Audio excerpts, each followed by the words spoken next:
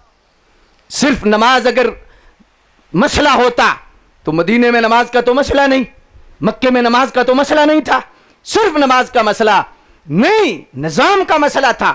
آج بھی پورا کفر نماز کہتا پڑھو، روزہ رکھو، ہم وائٹ ہاؤس کے باہر مسجد بنا کے دیتے ہیں، وہاں افطاری کرائیں گے، لیکن قانون ہمارا ہوگا، تھانہ ہمارا ہوگا، کچہری ہماری ہوگی، اسمبلی ہماری ہوگی، سسٹم ہمارا ہوگا، نظام ہمارا ہوگا۔ امام حسین نے کہا نا، مصلی بھی ہمارا ہے، محلہ بھی ہمارا ہے۔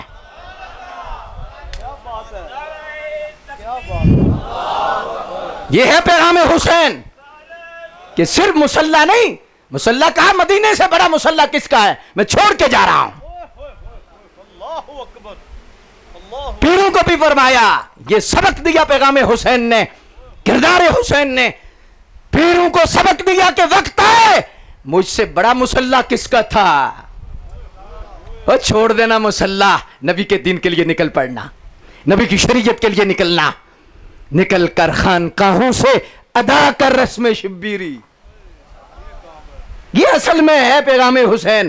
پیغام حسین آج کل سمجھا پہ چلو دو چار نعرے لائے، شان اہل بیت سنی، فضائل سنے تو بس آ گیا، بس نفس راضی ہے، چلو بس ٹھیک ہے جی، بات کام کر لی۔ انگلی کٹا کے شہیدوں میں نام نہ لکھوا، جان دے حسین کو۔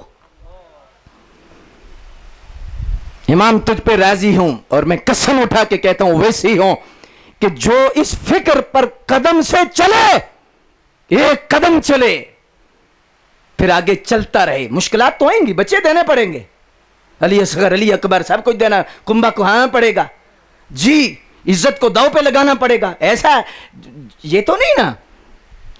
حسینیت کو پانا ہے تو یزیدیت سے ٹکر لے، حسینیت کو پانا ہے تو یزیدیت سے ٹکر لے۔ یہ وہ منزل ہے جو لفظوں سے سمجھائی نہیں جاتی، چلنا پڑے گا، کردار ادا کرنا پڑے گا، اور کردار اور سوچ اور یہ ساری کی ساری چیزیں ہمیں مد نظر رکھ کر ہمیں سارا سلسلہ کرنا پڑے گا۔ تو صبح کو اٹھ کے شام تک بندہ انالیسس کر سکتا ہے کہ میں کتنا یزید کے پیچھے چلا ہوں اور کتنا امام کے پیچھے چلا ہوں۔ بات صحیح ہے یا نہیں؟ آپ ناراض ہو جائیں گے کہ یہ باتیں تو کڑوی ہیں، دعائی تو کڑوی ہے، تو پیغام حسین تو ہے ہی کڑوا۔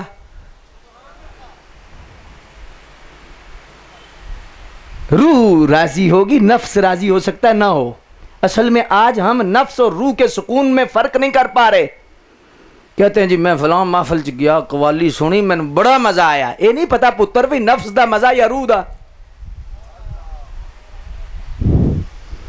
نفسانی مزے بھی ہوتے ہیں، روحانی مزے بھی ہوتے ہیں، لیکن روح کا سکون اور ہے، نفس کا سکون اور ہے۔ تو صبح اٹھ کر اگر سجدہ نصیب ہو جائے تو شکر کر، حسین کے پیچھے چلنے والا ہے۔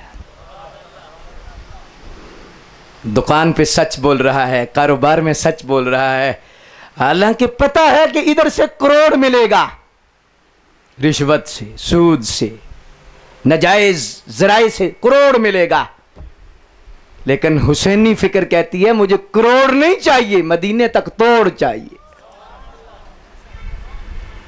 یہ ہے حسینی فکر. آج سسٹم یہ ہے کہ ہم صرف اور صرف نعروں کی حد تک ہیں. آئی حدیثوں میں جس کی خبر وہی زمانہ تو آ رہا ہے. زمین بھی تیور بدل رہی ہے, فلک بھی آنکھیں دکھا رہا ہے. بھائی ہوا بھائی کا دشمن, پسر نے چھوڑا پدر کا دامن. بہن کو بھائی ستا رہا ہے, پرائے کو ہم اپنا مال سمجھیں, حرام کو ہم حلال سمجھیں, کریں گناہ اور کمال سمجھیں. بتاؤ زمانے میں کیا رہا ہے؟ کھڑے ہیں سب ہاتھ باندھے, خیال میں ہیں سب اپنے اپنے. کوئی امام مسجد سے پوچھو کسے نماز پڑھا رہا ہے؟ پیچھے کتنے نمازی ہیں تیرے؟ مسجد بھری ہوئی ہے, بندے ہیں یا جانور ہیں؟ نفس کی کیفیات کے اعتبار سے یہ بندے حاضر ہیں یا غیر حاضر ہیں؟ میرے بھائیوں, پیغام حسین یہ ہے کہ ہم نے طبیعت کے مطابق نہیں چلنا, مدینے والے کی شریعت کے مطابق چلنا. طبیعت آ کے روک دیتی ہے, یار یہ نہ کر, لیکن شریعت کہتی ہے نہ, چل چل چل. سوکھا کام نہیں, گلا نال تے ہر کوئی لائی رکھدا. سوکھا کام نہیں, آگے چلنا. آج مشکل ہے, لیکن جو اس مشکل کو نبھا دیتے ہیں پھر جنت کی سرداریاں انہیں ملتی ہیں. پھر تمہیں ان کے قدموں میں پہنچایا جائے گا, ان کے سارے سلسلے میں پہنچایا جائے گا. تو یزیدیت اور حسینیت یہ دو کرداروں کا نام ہے. ہم بہت جلد فرق کر سکتے ہیں, ہر روز فرق کر سکتے ہیں کہ کس انداز میں ہے, کس لحاظ سے ہے. کہ بندہ یا حسین کا نعرہ بھی لگائے اور مہندی پر پتہ ہی نہ لگے کہ یہ مسلمان ہے یا ہندو ہے. یا حسین تواڈے نال بڑا ہی پیار ہے, یا حسین تانوں سلام ہے. یا حسین اندن چپ کر, منہ پراں کر. کردار کے ٹائم تو ہندو کو راضی کرتا ہے, رسموں کو آگے رکھا ہوا ہے, اور مجھے صرف گلہ نہ لائی رکھی. شادی پر حسینیت ہو, مہندی پر حسینیت ہو, ولیمے پر ہو, ہمارے معمولات میں ہو, ہمارے سارے کے سارے مسائل میں حسینیت ہو. کیا مطلب شریعت ہو؟ شریعت کا دوسرا نام حسین ہے. شریعت پہ چلنے کا نام حسینیت ہے. بس کوئی لمبی چوڑی بات نہیں, کوئی لمبا چوڑا پیغام ہے. مجھے پتا ہے کہ یہ باتیں گراں گزرتی ہیں, لیکن کیا کریں, ہماری ڈیوٹی ایسی ہے. ڈاکیے نے ڈاک پہنچانی ہوتی ہے. ڈاکیے کا کام ہی ہے کہ وہ پیغام پہنچائے. ہم تو اس سیٹ پر ہیں, حضور کے جو قمی ہوتے ہیں, نوکر ہوتے ہیں, ڈاکیے ہوتے ہیں, اور ہم نے پیغام پہنچانا ہے. ہم نے بھی پوچھا جانا, یہ جو سیٹ تمہیں دی تھی, گنگے شیطان تو نہیں بلے رہے؟ کیا یہ نظریہ تو نہیں تھا کوئی جیے یا مرے میرے پنج ترے, سودا بیچو؟ کیا یہ سوچ تو نہیں تھی تیری؟ ہم نے تجھے ممبر دیا, ہم نے تمہیں مصلی دیا, ہم نے تمہیں جو ہے وہ قیادت دی, سارا سلسلہ دیا, لوگوں کے دلوں میں تمہاری محبت ڈالی, تو تم نے ان کا رخ کدھر کیا؟ کس طرف ان کا رخ کیا؟ تو ہمیں تو اپنی قبر کو مد نظر رکھنا ہے. ہمیں یہ نہیں رکھنا کہ پتہ نہیں جنہوں نے بلایا وہ راضی ہوں گے یا نہیں ہوں گے. یہ دنیا کبھی راضی نہیں ہوگی. رب کو راضی کرنے کی کوشش کرو. یہ پیغام حسین ہے. شادی پر, بیاہ پر, فوتگی پر نبی کی شریعت کا پرچم بلند رکھو, جتنی کوشش ہو سکے کرو.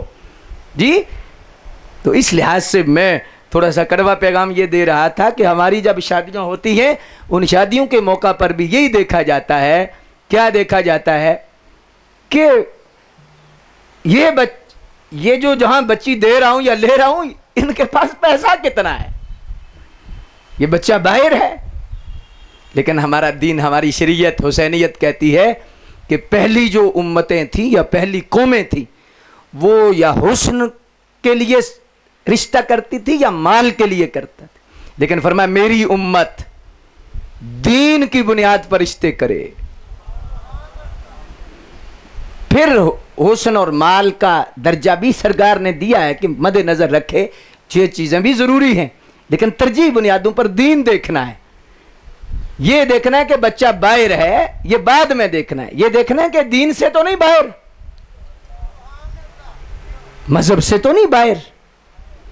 ہمارے سسٹم میں کیا ہے تو اس لحاظ سے حسینیت کا جو پیغام ہے وہ اس انداز میں آپ تک پہنچانا چاہوں گا. تو نبی اکرم صلی اللہ علیہ وآلہ وسلم نے ارشاد فرمایا کہ کل سبب و نسب ینقطع یوم القیامہ، ہر سبب نفع نہیں دے گا، سبب ختم ہو جائیں گے. آج تو پیسہ فائدہ دے رہا ہے، تھانے میں حوالہ دے رہا ہے، اس حوالے کا فائدہ ہے، لیکن قیامت کے دن سرکار نے فرمایا کل سبب و نسب، ہر سبب اور ہر نسب.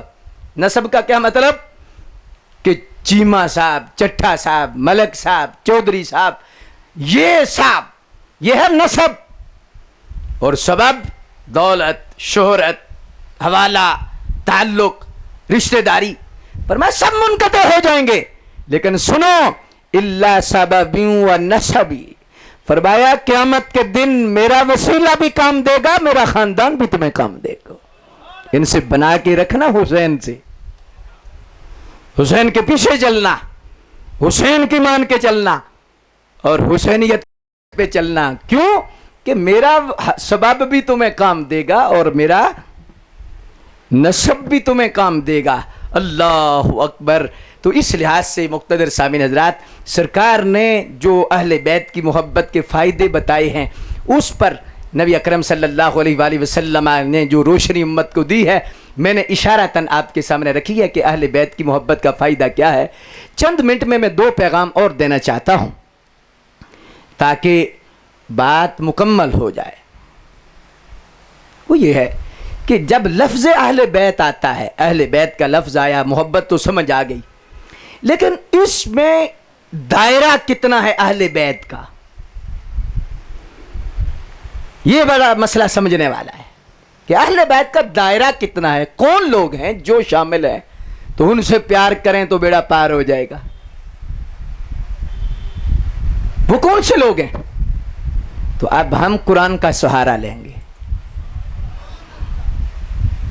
نہ ہم گالی والے ہیں نہ گولی والے، ہم دلیل والے ہیں، دلیل دروازے تک پہنچائیں گے. یاد رکھیں کہ اہل بیت کی تین قسمیں ہیں: اہل بیت سکنا، اہل بیت نسبی، اہل بیت اعزازی. گھر والے، اصل میں اہل بیت گھر والے، یہ عربی میں اہل بیت ہے، اردو میں گھر والے. تو اب ان کی تین قسمیں، کچھ ہیں کہ جن کا تعلق گھر سے ہے، چار دیواری سے، اس میں سرکار کی ازواج ہیں، سرکار کی اولاد ہے، سرکار کے دماد ہیں، سرکار کے سسر ہیں، سارے گھر والے. وہ بھی تو گھر والے ہی ہیں نا جو آج بھی گھر میں لیٹے ہوئے ہیں. گھر والے یہ ہیں اہل بیت سکنا. دوسرے ہیں نسبی، یہ اولاد، آگے پھر جو سلسلہ چلا قیامت تک، نسب، یہ بھی اہل بیت میں شامل ہے. اس کی دلیل کیا ہے؟ اس کی دلیل یہ ہے کہ سرکار نے چادر کے نیچے سیدہ زہرا پاک رضی اللہ تعالی عنہا و سلام اللہ علیہا کو اور حسنین کریمین طیبین طاہرین رضوان اللہ علیہ مجمعین اور مولا علی شیر خدا کرم اللہ وجہہ الکریم کو چادر کے نیچے، بخاری ہے اور مسلم میں حدیث موجود ہے جو حدیث قصا کے نام سے ہے، کہ چادر کے نیچے رکھ کے تو اللہ سے عرض کی اللہم ہاؤلائی اہل بیتی، اے اللہ یہ میرے اہل بیت ہیں. کیا؟ یہ میرے اہل بیت ہیں. تو سیدہ ام سلمہ پاس حضور کی زوجہ تو عرض کی کہ یا رسول اللہ مجھے بھی اس میں شامل کر لیں چادر کے نیچے. اسکن انت فی الخیر، اور تو پہلے ہی شامل ہے، تجھے تو میرے رب نے میرے گھر میں شامل کیا ہے، تو میری زوجہ ہے، تو پہلے ہی اہل بیت میں ہے. اب خدشہ کیا تھا کہ بچی دے دی ہے باہر،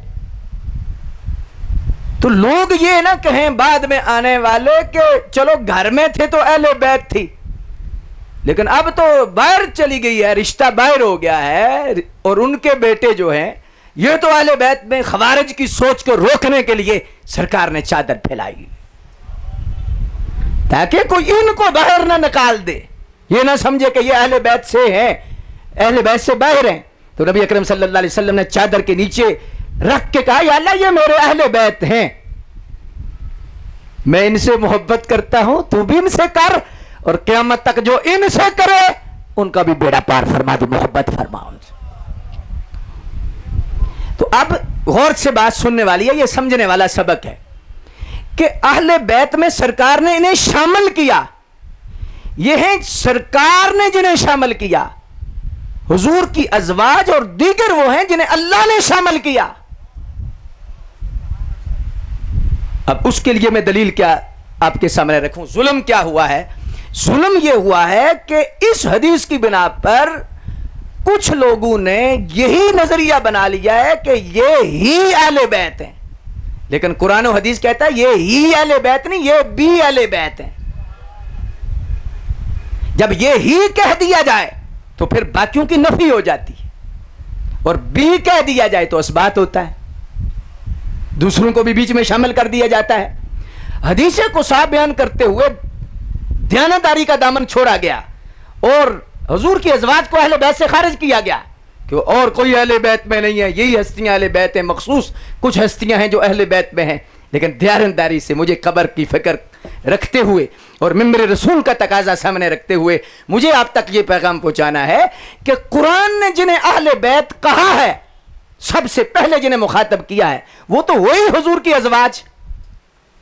آپ سورہ احزاب پڑھیں، آیت نمبر 28، آیت نمبر 29، آیت نمبر 30، آیت نمبر 31، آیت نمبر 32، آیت نمبر 33، یہاں سے شروع ہوتا ہے۔ اور اس سے پہلے حضور کی ازواج کا ذکر قرآن مجید میں اللہ نے فرمایا، اور تسلسل کے ساتھ حضور کی ازواج کو ایڈریس کیا جا رہا ہے، اور اس میں یہ شان بیان کی گئی آیت نمبر 32 میں، یا نساء النبی لستن کاحد من النساء، اے نبی کی بیویوں کائنات میں تمہارے جیسی کوئی عورت نہیں۔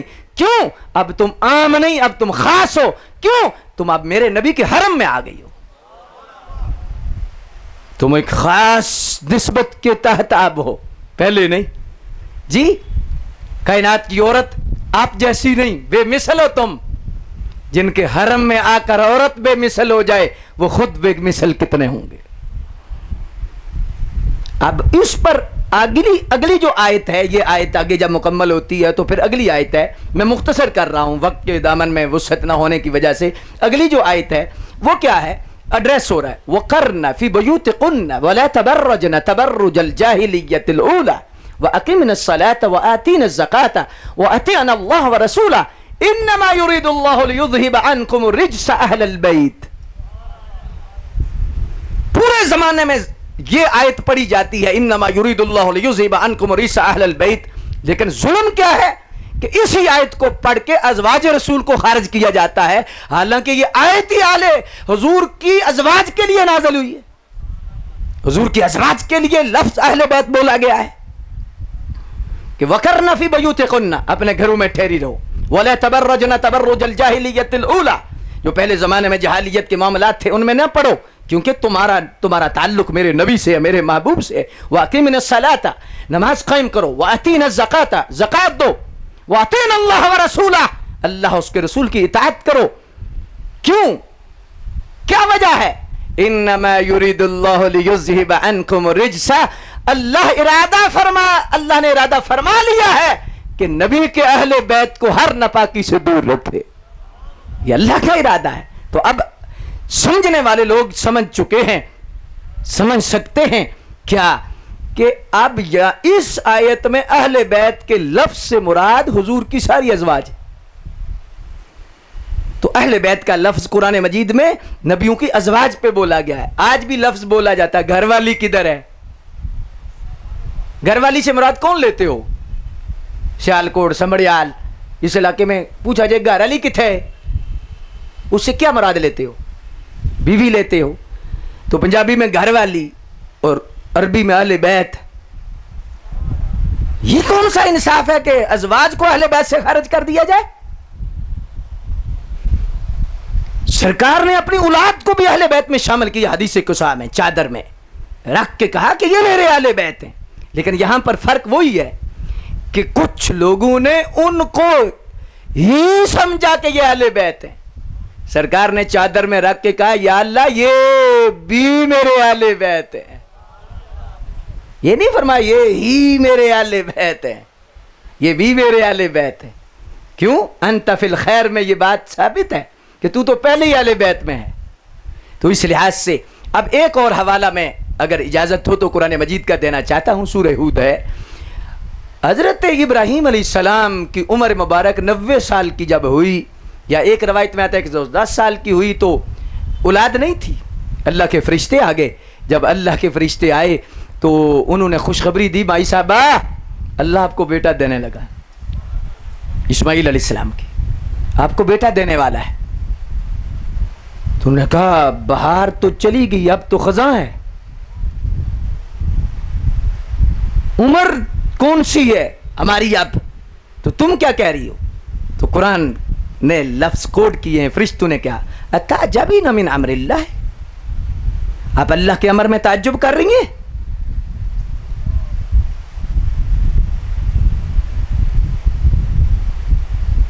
آپ اللہ کے امر میں تعجب کر رہی ہیں، یہ ایسا کیوں ہے؟ اب میں آیت کا حوالہ بھی اگر اجازت ہو تو میں دینا چاہتا ہوں. اللہ سورہ ہود ہے، آیت نمبر 73 ہے. اللہ تبارک و تعالی نے فرمایا اتعجبین من امر اللہ رحمت اللہ وبرکاتہ علیکم اہل البیت. فرشتوں نے کہا کہ آپ اللہ کے امر میں تعجب کر رہے ہیں، اللہ کی رحمت اور برکت ہو اے گھر والو، اے نبی کے گھر والو تم پر اللہ کی رحمت ہو. تو اس میں اہل بیت کس کو کہا؟ ابراہیم علیہ السلام کی زوجہ کو. تو ازواج کو اہل بیت قرآن نے سب سے پہلے کہا ہے.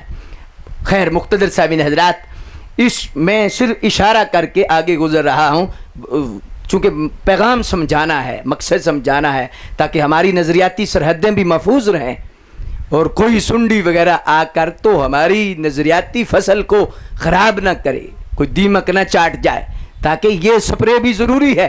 تو اس لحاظ سے یہ میں بات عرض کر رہا ہوں. تو اہل بیت کی 3 قسمیں، اہل بیت سکنا، یہ اس میں ازواج بھی شامل ہیں، حضور کی اولاد بھی شامل ہیں، حضور کے سسر بھی شامل ہیں، حضور کے دماد بھی شامل ہیں، یہ سارے اہل بیت میں ہیں. پھر نسبن ہے آگے اولاد قیامت تک. پھر ایک اور بھی ہیں، وہ اعزازی ہیں. نوکری اتنی پسند آئی، خدمت اتنی پسند آئی کہ سرکار نے فرمایا السلیمان منا اہل البیت، سلیمان میرے اہل بیت میں سے ہے. بلال منا اہل بیت، بلال میرے اہل بیت سے ہے. الزید منا اہل بیت، زید میرے اہل بیت میں سے ہے. حالانکہ خون نہیں، نسل نہیں، گھر میں نہیں رہتے، لیکن اہل بیت میں فرمایا. سرکار کی اپنی اتھارٹی تھی، سرکار فرما دیں. تو یہ ہے اعزازی، اعزاز دیا ہے. اب آپ کے چہرے چمک جائیں گے جو میں حدیث آپ کے سامنے پیش کرنے لگا ہوں. نبی اکرم صلی اللہ علیہ وسلم نے یہاں تک فرمایا کل تقی آل محمد، فرمایا میری امت کا ہر متقی شخص میری آل سے ہے.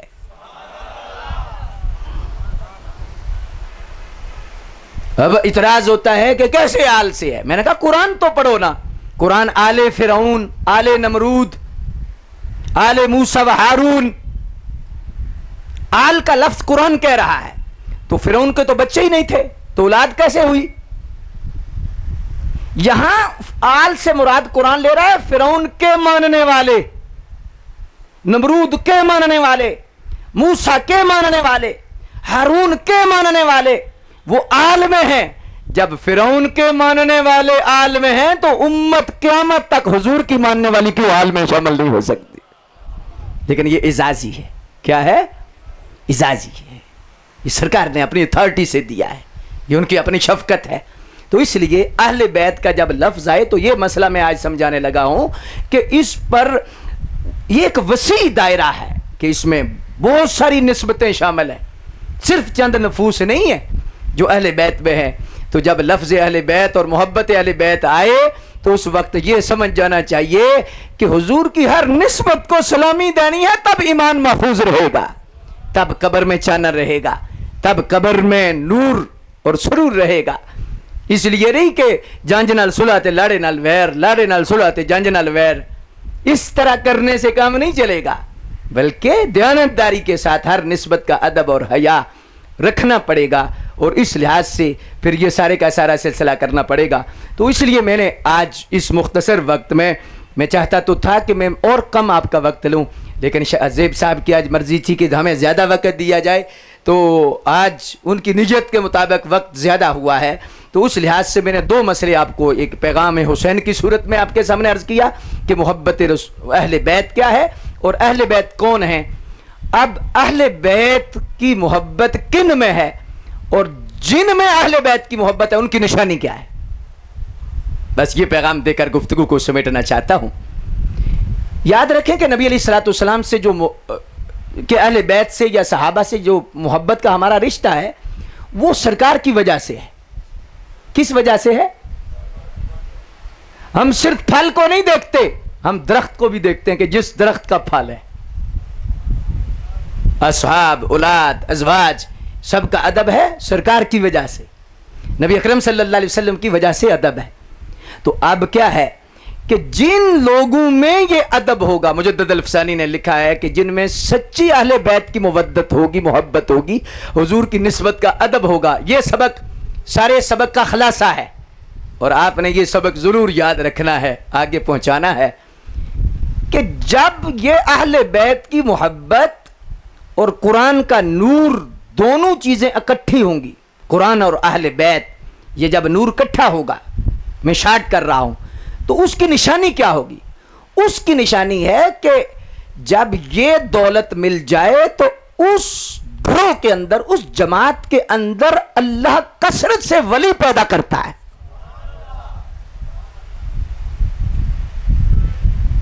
اب ایک ہے میں کہوں کہ میں محب اہل بیت ہوں، میں کہہ سکتا ہوں، میری اپنی زبان ہے، آج تو زبان ہی میرا جسم میری مرضی والا ہے، کچھ ایسی آوازیں بھی آتی ہیں، لیکن اب غور کریں گے اس لحاظ سے کہ قرآن اور اہل بیت کا جو نور ہے وہ جس مقام پہ اکٹھا ہوگا، یہ دو دریا ہیں، مرج البحرین، ایک قرآن کا نور یہ دریا ہے، ایک حضور کے خاندان کا دریا ہے، یہ جس جگہ پر اکٹھے ہوں گے، مرج البحرین، یہ دو دریا جہاں پہ اکٹھے ہوں گے، اللہ اکبر، وہاں مچھلی زندہ ہوگی۔ جس طرح موسیٰ علیہ السلام خضر علیہ السلام کے پاس گئے اور کہا کہ جس جگہ دو دریا ملیں گے اس جگہ پر یہ مچھلی زندہ، بھولی ہوئی مچھلی زندہ ہو جائے گی، تو مچھلی زندہ ہو گئی، وہاں خضر علیہ السلام ملے۔ بہرحال کسی موقع پر پھر میں سورہ کہف کا پیغام عرض کروں گا، بڑا لذیذ اور بڑا میٹھا ہے اور بہت روحانی یہ منظر ہے، لیکن یہ دو دریا جب ملیں تو اس وقت روح جو مردہ مچھلی روح ہے،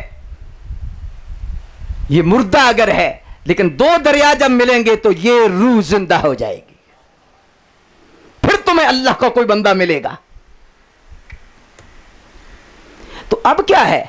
اب یہ ہے کہ دو دریا کون سے ہیں؟ امام راضی کہتے ہیں دو دریا ہیں، ایک قرآن کا نور، ایک حضور کے اہل بیت، کیونکہ فرمایا انی تارک فیکم الثقلین، میں دو بھاری چیزیں تم میں چھوڑ کے جا رہا ہوں، کتاب اللہ و عترتی، فرمایا ایک قرآن اور ایک اہل بیت، ان تمسکتم لن تضلوا بعدی، جب تم دونوں کو مضبوطی سے تھامے رکھو گے پھر کبھی گمراہ نہیں ہوگے، دونوں کو تھامنا شرط ہے، قرآن کو بھی حضور کے خاندان کو بھی، ایک ہاتھ میں قرآن ہو ایک میں نبی کے اہل بیت کا دامن ہو، تو پھر بندہ گمراہی سے بچتا ہے۔ یہ دو دریا ملیں تو اب اس کے رزلٹ کیا آئے گا؟ رزلٹ یہ آئے گا کہ اس جگہ پر ولایت کے پودے اگیں گے، ولایت ولی پیدا ہوں گے۔ اب ہر کوئی کہہ سکتا ہے کہ میں محب اہل بیت ہوں، ہر کوئی جماعت بھی کر سکتی ہے، کوئی ٹھیک رہے، ہر ایک بندہ کا اپنا ایک سلسلہ ہے، ہر جماعت کہہ سکتی ہے کہ ہم محب اہل بیت ہیں یا محب قرآن ہیں، لیکن اب رزلٹ دیکھنا پڑے گا کہ جو محب اہل بیت اور قرآن کا سچا دائی ہوگا اس جماعت میں اللہ کے ولی ہوں گے۔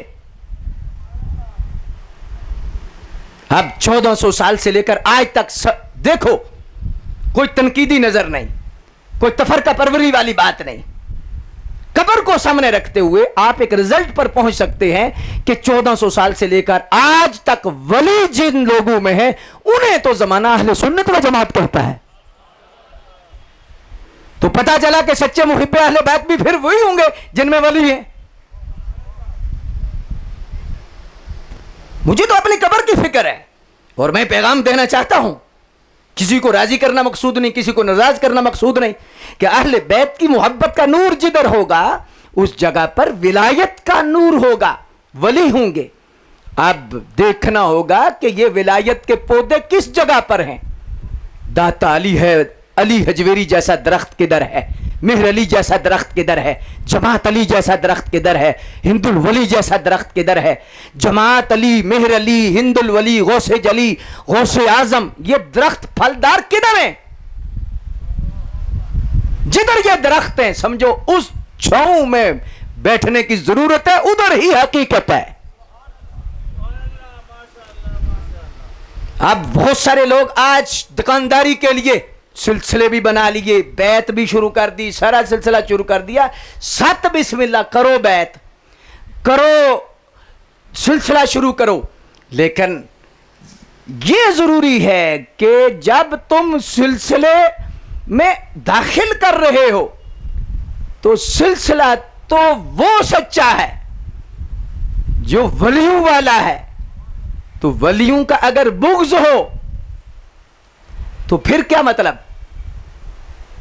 پیچھے چلنے کا حکم اللہ نے دیا ہے، پیچھے پڑھنے کا حکم نہیں دیا۔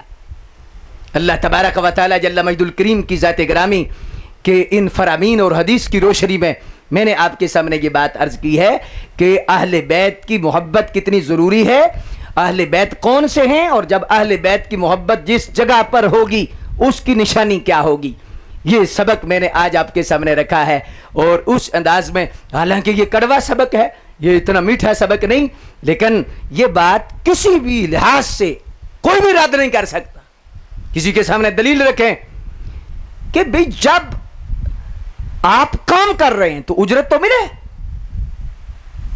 جب محبت اہل بیت اور مودت اہل بیت ہے تو تمہاری جماعت میں ولی کتنے، اولیاء کتنے؟ تو اولیاء کی موجودگی اس بات کی دلیل ہے کہ ادھر حق ہے، تو جدھر حق ہے ادھر ہی علی ہے، اور جدھر علی ہے ادھر ہی ولی ہے، جدھر ولی ہے ادھر ہی علی ہے۔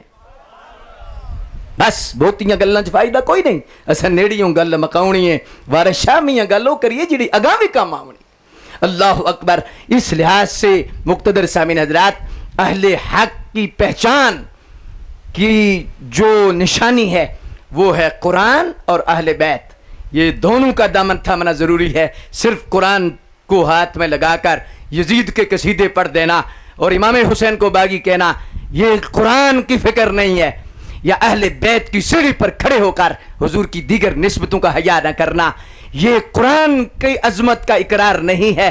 جی قرآن اور اہل بیت کی سیڑھی پر کھڑے ہو کر حضور کی ہر نسبت کو جو سلامی دیتا ہے اس جماعت میں ولی پیدا ہوتے ہیں، اس میں اللہ کے دوست آتے ہیں۔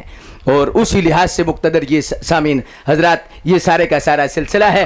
تو اس لحاظ سے میں نے آج چند سبق تھوڑے سے میٹھے کڑوے پھیکے میں نے آپ کے سامنے رکھے، ایک سبقاً اور تربیتاً آپ کے سامنے کچھ باتیں رکھی ہیں۔ اللہ مجھے اور آپ کو ہمیشہ کے لیے حق کا مسافر بنائے، حق کے رستے پہ چلنے کی توفیق عطا فرمائے۔ اور میری باتوں سے یا لہجے سے اگر کسی کی دل آزاری ہو، میں اللہ سے آپ سے معافی مانگتا ہوں، لیکن درخواست گزار ہوں اللہ سے، یا اللہ ہمیں حق پر رکھنا، ہمیشہ حق کا ساتھ دینے کی توفیق دینا، اور یا اللہ آج بھی اور مرتے وقت بھی اور قیامت میں بھی ہمیں حسینیوں میں رکھنا، اور حسین کے پیغام دینے والے اور حسین کے پیغام ماننے والے ان لوگوں میں رکھنا رضی اللہ تعالی عنہ۔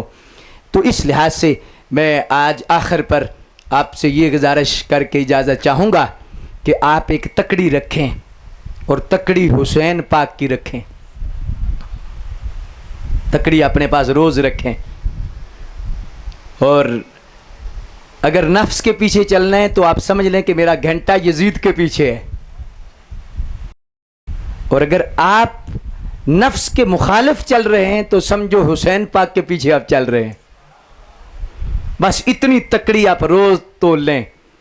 چلو کوشش کریں گے 2 گھنٹے 4 گھنٹے حسین پاک کے پیچھے چل پڑیں، 5 گھنٹے چل پڑیں، 6 گھنٹے چل پڑیں، لیکن چلیں تو صحیح، شروع تو کریں نا، وہی کامیاب ہوتا ہے جو سفر شروع کرتا ہے۔ تو اس لحاظ سے آج یہ کوشش، آج سے پیغام حسین رضی اللہ تعالیٰ عنہ کانفرنس سے یہی شروع کریں کہ ہم نے اپنی طبیعت کے مطابق نہیں چلنا، شریعت کے مطابق چلنا ہے. یہ حسینیت ہے، یہی پیغام حسین ہے. اور میں باوثوق الفاظ میں اور اس حوالہ سے بڑے واشگاف الفاظ میں وثوق سے کہنا چاہتا ہوں کہ جو بندہ سچے دل سے امام حسین پاک کے پیچھے چلتا ہے، 2-4 مہینے کی بات ہے پھر وہ جلوے بھی دکھا دیتے ہیں. ہم ویسی ہیں، ہمیں پتا ہے، سچی بات کر رہے ہیں. اب چلو تو صحیح، ضمانت ہے، وہ خود دیدار کرائیں گے، وہ خود سارا کچھ دکھائیں گے. جی جب تیاری ہو جائے تو مالک آ جاتے ہیں. گھر کسی کو بلانا ہو تو صاف کرنا پڑتا ہے، ستھرا کرنا پڑتا ہے، جھاڑو شاڑو لگانا پڑتا ہے. اور جب صحیح سمجھتے ہیں نا کہ اب صاف ہو گیا تو پھر سواری آ ہی جاتی ہے. تو دل میں اور کسی کی کرسیاں ہوں اور بندہ بادشاہوں کو بلائے تو وہ بھی نظر والے ہیں، وہ بھی دیکھ رہے ہیں اس کے اندر تو اس نے تو کسی اور کو بٹھایا ہوا ہے، تو بلا مجھے رہا ہے. نہیں، اگر انہیں بلانا ہے تو پھر اپنے کمرے کو صاف کریں. اور آج سے کوشش کریں کہ ہم نے صفائی کرنی ہے. اور صفائی کا بہترین ذریعہ نظر کی حفاظت ہے، خیالات کی حفاظت ہے. آج سے اپنے خیالات پہ کنٹرول کریں، نظر پہ کنٹرول کریں، سماعت پہ کنٹرول کریں، زبان پہ تھوڑی تھوڑی کوشش کریں، بتدریج آہستہ آہستہ آہستہ. آپ 1 مہینے کے اندر جب آپ دیکھیں گے نا آپ کے اندر کتنی چینجنگ آئی ہے، کتنی بہتری آئی ہے. جب بندہ سچی نیت سے چل پڑتا اللہ منزل دے دیتا ہے، اللہ اس کو کامیاب کر دیتا ہے. یہ 6 ستمبر 1965 کو کیا ہوا تھا؟ طاقت بھی تھوڑی تھی، سارا کچھ تھوڑا تھا، حملہ بھی ہو چکا تھا، لیکن اللہ نے کامیابی کیوں دی؟ جب یقین کر لیا جائے، چلا جائے، حق کی آواز پر لبیک کر دیا جائے اور بندہ چل پڑے تو اللہ فرشتوں کو بھیج دیتا ہے، اللہ مدد کر دیتا ہے، اللہ سارے اپنے نظام کو جو ہے وہ ایکٹیو کر دیتا ہے. تو اس کا بندہ جب امام حسین کے پیچھے چلے تو کیا اسے بے یار و مددگار چھوڑے گا؟ ہاں، امتحان آئیں گے، وقتی طور پر آزمائش آئے گی، لیکن اس آزمائش کے بیریئر کو ہم نے گزارنا ہے اور پھر آگے جی ٹی روڈ ہے سیدھا. لیکن یہ بیریئر ضرور آئیں گے، لیکن بعض بیریئر کو دیکھ کر ہی پیچھے موڑ آتے ہیں کہ میں تو جا ہی نہیں سکتا، میں تو چل ہی نہیں سکتا. نہیں، وہاں پر کوئی کارڈ دکھاؤ کہ میں جانے والا ہوں آگے. اور کوشش کرو اللہ پاک مجھے اور آپ کو ہمیشہ حق کا رستہ دیکھنے، سمجھنے اور اس پر عمل کرنے کی توفیق عطا فرمائے.